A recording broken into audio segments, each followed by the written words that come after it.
সবগুলি ব্যাংকে কিন্তু সাস্টেনেবল ফাইন্যান্সটা বা সাস্টেনেবল ফাইন্যান্স ডিপার্টমেন্ট আছে এবং সেগুলো নিয়ে কাজ করতে হচ্ছে। কেন করতে হচ্ছে?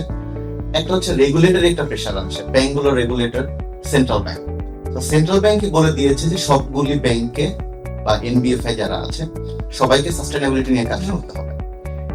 কারণটা আমি জাস্ট শর্টে একটু বলি। ধরেন যে সকল ম্যানুফ্যাকচারার গুলো আমাদের দেশে কাজ করছে, যে সব এফএমসিজি কাজ করছে, সবাই কিন্তু আসলে ব্যাংকের উপর ডিপেন্ডেন্ট কাইন্ড অফ, বিকজ যে কোনো ধরনের এন্টারপ্রেনারশিপ বিজনেসের ক্ষেত্রে ব্যাংকের থেকে লোন লাগছে।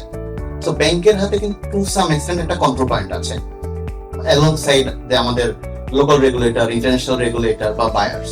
সো ব্যাংক যখন লোন দিচ্ছে তার কিন্তু সুযোগ আছে এনভায়রনমেন্টাল, সোশ্যাল এন্ড গভর্নেন্স ইস্যুগুলো কন্ট্রোল করার টু সাম এক্সটেন্ট। এই কারণে আমাদের সেন্ট্রাল ব্যাংকও আসলে ইএসজিটা নিয়ে এসছে সব ব্যাংকে। তো চ্যালেঞ্জটা কোথায় হচ্ছে? চ্যালেঞ্জটা হচ্ছে আসলে কিন্তু প্রপার ম্যান পাওয়ার বা আসলে কিন্তু মার্কেটে নাই। পার্টিকুলারলি আপনি যদি ব্যাংকগুলোর ক্ষেত্রে কয়েকজন বেশি আমরা কিন্তু খুব একটা শুনি নাই যে এখানে সাস্টেনেবল ফাইন্যান্স নিয়ে এত বেশি কাজ হয়। তো ব্যাংকগুলি কিন্তু 5% ইন্টারেস্ট রেটে এই ধরনের গ্রিন প্রজেক্টসে, এনভায়রনমেন্ট ফ্রেন্ডলি প্রজেক্টসে লোন দিচ্ছে। ব্যাংকগুলি তার নিজের ইন্টারনাল অপারেশন থেকে কার্বন এমিশন মেজার করছে। যে ক্লায়েন্টকে লোন দিচ্ছে সেই ক্লায়েন্টগুলোরও কিন্তু কার্বন এমিশন, যে কোনো অপারেশনের ফলে যে এমিশনটা হচ্ছে সেটা মেজার করছে। ব্যাংকগুলি কিন্তু একটা চ্যালেঞ্জ ফেস করতেছে, প্রপার ম্যান পাওয়ার কিন্তু মার্কেটে নাই, কিন্তু কাজ কিন্তু চলতেছে ব্যাংকগুলোতে। এখন আমাদের যে ইএসজি বুট ক্যাম্পটা হবে, এইটা ব্যাংকগুলির জন্য আমি বলবো কাইন্ড অফ একটা বড় সড়ো সুযোগ যে তাদের যে ম্যান পাওয়ার আছে তাদের ক্যাপাসিটি বিল্ডিংটা করা। এখানে শুধু ক্যাপাসিটি বিল্ডিং হচ্ছে না, নেটওয়ার্কিং হচ্ছে, বাইরের কমিউনিটি থাকছে, আমাদের ইন্টারন্যাশনাল স্টেক হোল্ডার এখানে আছেন। সো আমাদের দেশের বাইরেও যে ইন্টারন্যাশনাল বেস্ট প্র্যাকটিসটা আছে, ব্যাংকগুলি তার ম্যান পাওয়ারকে যদি ওখানে পাঠায় তারা কিন্তু এই বেস্ট প্র্যাকটিসটা শিখতে পারবে।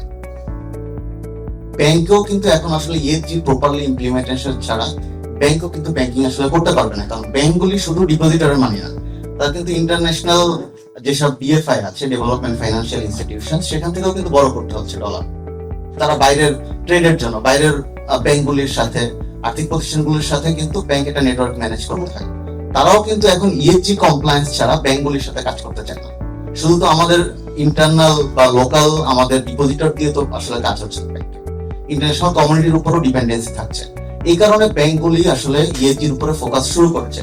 খুব বেশি দিন হয়তো হয় না, তো বাংলাদেশে কিছু কিছু টপ প্রথম সারির ব্যাংক যদি আমি বলি, সিটি ব্যাংক, দেন ব্র্যাক ব্যাংক, দেন ইবিএল, আপনি যদি এদের ওয়েবসাইটে যান দেখবেন কত বৃহৎ পরিসরে কাজ করছে। এই ব্যাংকগুলির মতো বাকি যে ব্যাংক বা এনবিএফআই গুলো আছে তারা হয়তো এক পার নাই, কারণ তাদের ক্যাপাসিটি ডেভেলপমেন্টের বা ক্যাপাসিটিতে একটা গ্যাপ আছে। এই জায়গাটাতে একটা বড় রোল প্লে করতে পারে এই আপকামিং ইএসজি বুট ক্যাম্পটা।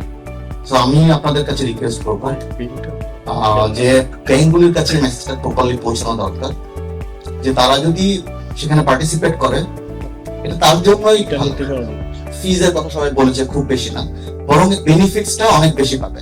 নট অনলি মানে সে ট্রেনিং নিয়ে আসছে, এখানে নেটওয়ার্কিং একটা বড় জায়গা থাকছে, ইন্টারন্যাশনাল বেস্ট প্র্যাকটিস জানার সুযোগ দিচ্ছে। সেটা আমার আপনাদের প্রতি রিকোয়েস্ট। আর থ্যাংক ইউ ইএসজি ইনস্টিটিউট আমাকে এই প্রোগ্রামের সাথে ইনক্লুড করার জন্য। Thank you.